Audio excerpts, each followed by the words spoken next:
Shalom Bapak Ibu para senior, salam damai sejahtera dalam kasih Kristus.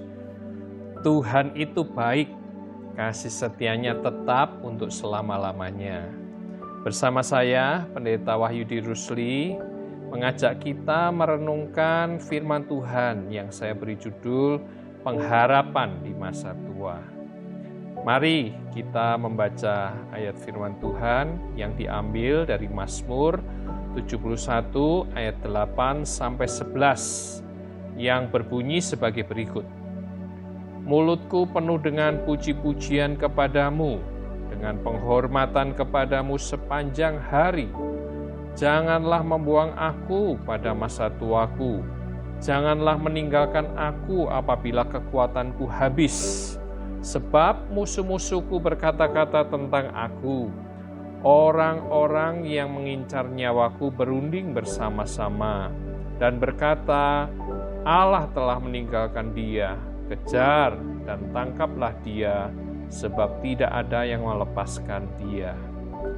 Nah, Bapak Ibu, Mazmur 71 ini ditulis oleh Raja Daud tentang doa minta perlindungan di masa tuanya. Ternyata Daud yang gagah perkasa itu, yang memenangkan banyak pertempuran, yang mengalahkan Goliat, ketika usianya bertambah lanjut, maka dia mengalami ketakutan di masa tuanya juga. Seolah-olah dia sendiri, dan dia takut menghadapi lawan-lawannya yang berkata-kata, yang mengincar nyawanya, berkata, Allah telah meninggalkan Daud, ya, kejar dia, tangkaplah dia, sebab tidak ada yang melepaskan dia lagi. Dan kemudian dia melalui doanya berkata kepada Tuhan, Tuhan, janganlah membuang aku pada masa tuaku, janganlah meninggalkan aku apabila kekuatanku habis. Bertolak belakang. Pada waktu dia muda, dia penuh dengan kekuatan, maka dia maju berperang dan memenangkan peperangan. Tetapi ketika usianya bertambah, mulai ada ketakutan-ketakutan yang terjadi di dalam kehidupan dia. Nah, Bapak Ibu Saudara,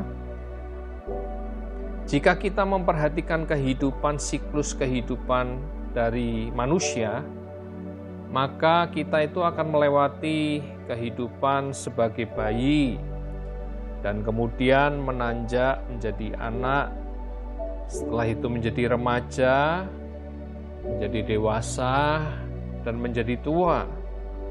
Nah, biasanya menjelang usia lanjut ada proses yang dinamakan sebagai emptiness, ya.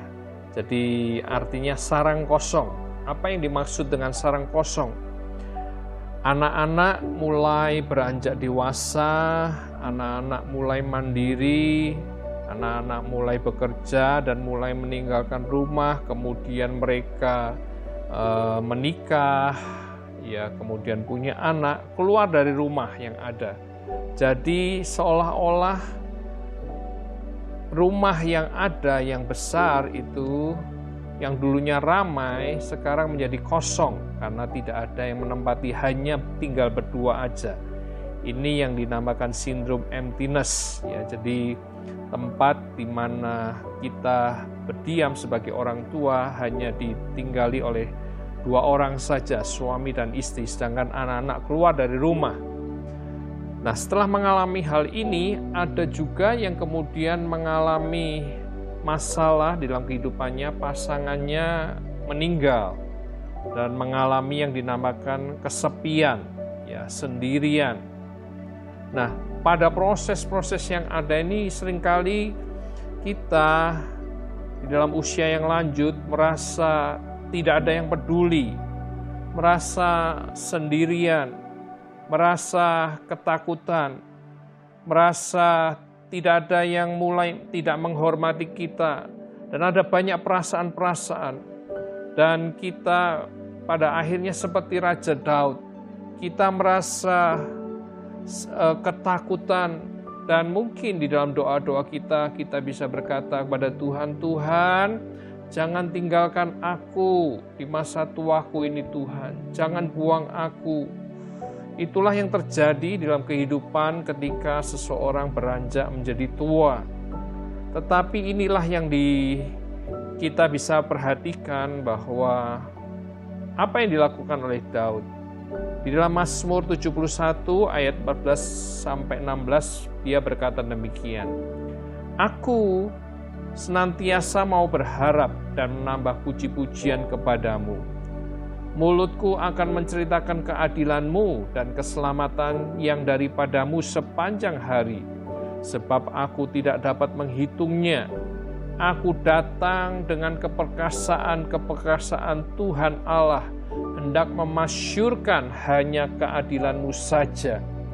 Di tengah-tengah kekhawatiran, ketakutan dia, maka timbullah di dalam hidupnya Daud. Dia berkata, aku mau berharap, mau menambah puji-pujian kepadamu. Mulutku akan menceritakan keadilanmu dan keselamatan yang daripadamu sepanjang hari.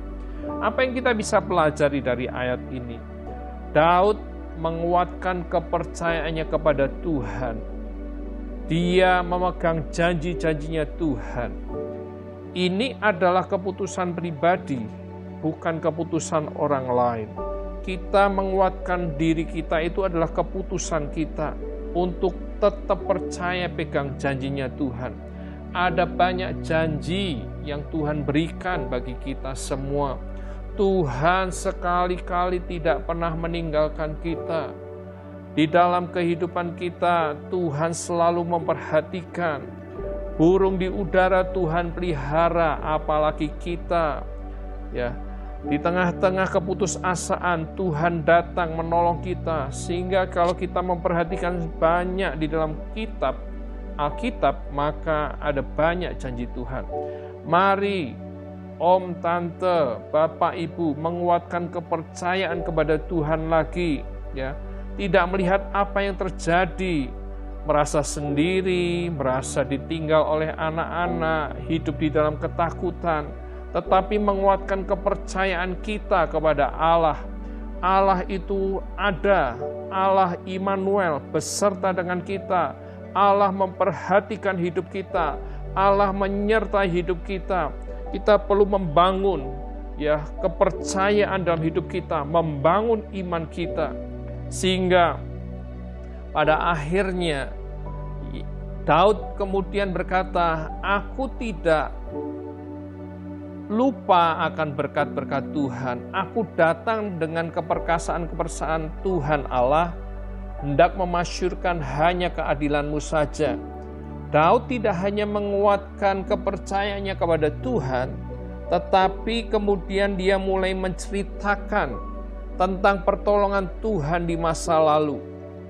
Dia bersaksi, ya.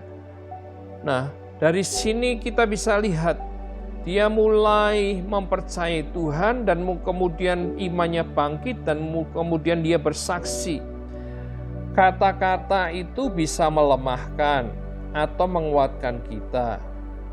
Dengan banyak menceritakan apa yang Tuhan lakukan di dalam kehidupan kita. Mungkin kita bisa cerita kepada teman, kepada cucu, kepada anak, kepada orang-orang di sekitar kita. Maka itu membangkitkan iman kita.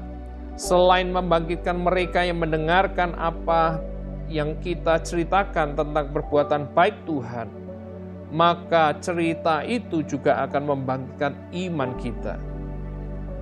Omelan-omelan itu seringkali membuat kita lemah, membuat kita kecewa, membuat kita merasa tidak ada pertolongan Tuhan. Tetapi dengan menceritakan pertolongan Tuhan, menceritakan kebaikan Tuhan, menceritakan apa yang Tuhan sudah lakukan dari masa muda kita sampai saat ini, maka itu akan menguatkan iman kita dan kita terus bisa percaya bahwa Tuhan itu baik adanya.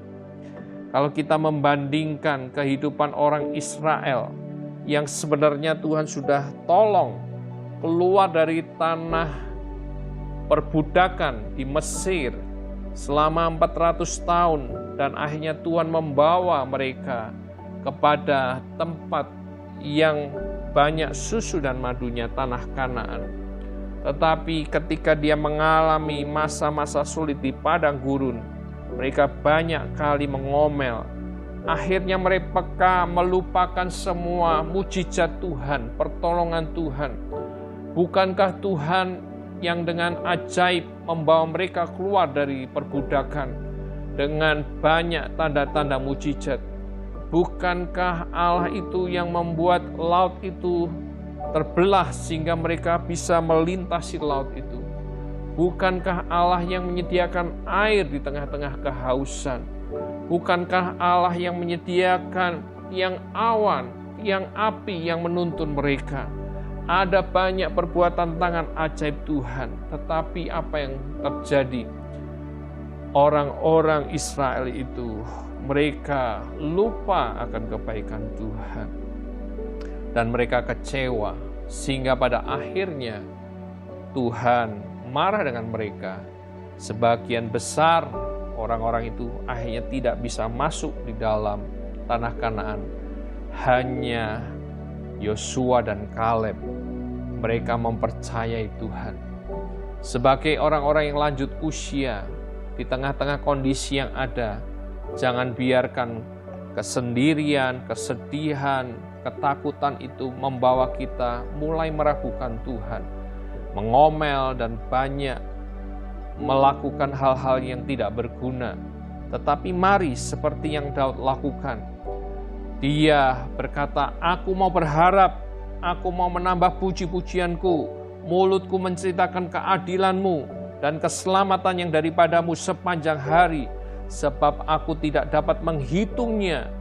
Aku datang dengan keperkasaan Tuhan Allah, hendak memasyurkan hanya keadilanmu saja.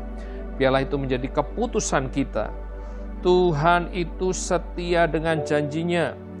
Tuhan itu melindungi, Tuhan menyertai sampai kepada kesudahannya. Oleh karena itu, biarlah kita memiliki pengharapan yang kokoh di dalam Tuhan.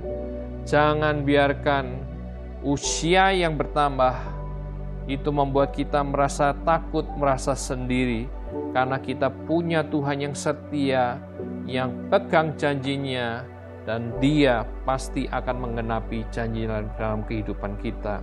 Anak-anak mungkin bisa jauh, orang-orang mungkin tidak ada di sekitar kita yang bisa menghibur kita, tetapi Tuhanlah tempat perlindungan kita, dan Dialah pengharapan yang tidak pernah mengecewakan bagi hidup kita.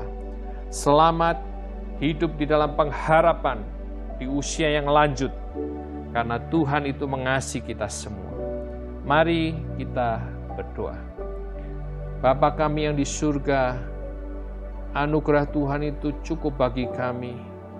Di usia yang lanjut, mungkin ada beberapa di antara kami merasa sendiri, merasa ditinggalkan, tidak ada yang memperhatikan. Tetapi dari firman-Mu ini Tuhan, kami sadar bahwa di dalam Kristus ada pengharapan. Karena Kristus itu memegang janjinya, sehingga kami tidak merasa sendiri lagi. Kami merasa dilindungi, diberkati, karena janji-Mu itu ya dan amin. Biarlah di usia-usia yang lanjut ini, kami tetap setia sama Tuhan.